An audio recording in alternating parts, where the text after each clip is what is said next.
बीस न्यूज 24/7 का हर दर्शकों को सादर प्रणाम, जोहर सलाम।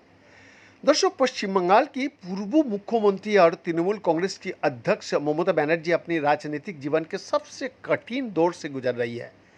उनके सामने न केवल अपनी खड़ी की हुई पार्टी टीएमसी को बचाने की चुनौती है, बल्कि इस जंग में अब परिवार को भी बचाने का संकट भी खड़ा हो गया है, क्योंकि बागियों ने कहा कि अगर ममता बनर्जी अपने भतीजे और टीएमसी महासचिव अभिषेक बनर्जी को पार्टी से निकाल देती है तो वो फिर से ममता गुट में लौट सकता है।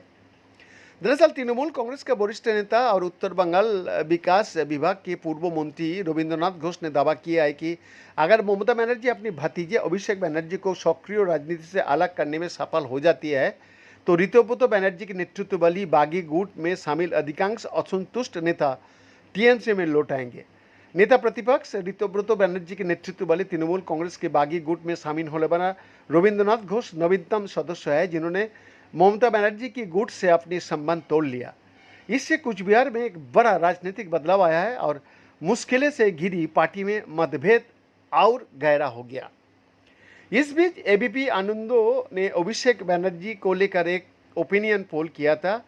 तृणमूल में अभिषेक बनर्जी को हटाने की मांग पर किए गए इस पोल में पूछा गया था कि क्या ममता बनर्जी पार्टी बचाने के लिए अपने भतीजे के खिलाफ कोई बड़ा और कड़ा फैसला लेंगी। तो इसके जवाब में अधिकांश लोगों ने कहा हाँ कि नहीं, ममता बनर्जी ऐसा कोई कदम नहीं उठाएंगे।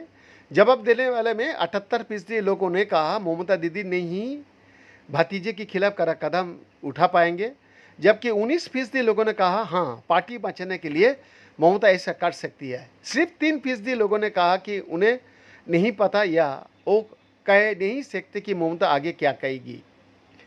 ये घटनाक्रम तब हुआ जब बागी गुट ने पार्टी पर कब्जा करने की कोशिश तेज कर दिया है और अपनी समांतर राज्यों और जिला समितियों बनाई है। इस कदम से ममता बनर्जी के कई पुराने वफादार, जिनमें बीरभूम की कदावर नेता अनुभूतो मंडल भी शामिल है, उनके खेमे में वो आ गया है, जो राजनीतिक बगावत से संगठन बनाने की दिशा में एक निर्णायक बदलाव है। बागी गुट द्वारा ऋतुव्रत घोष की पार्टी को कुचबिहार जिला अध्यक्ष बनाए जाने की संभावना है।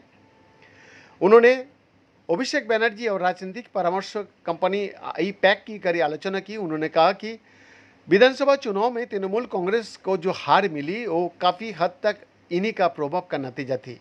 दर्शक, रविंद्रनाथ घोष ने संवाददाताओं से कहा, पार्टी के कई नेताओं से बात करने के बाद मुझे जो समझ में आया वो ये है कि ममता बनर्जी को अभिषेक को सक्रिय राजनीति से दूर करना होगा, कम से कम कुछ समय के लिए।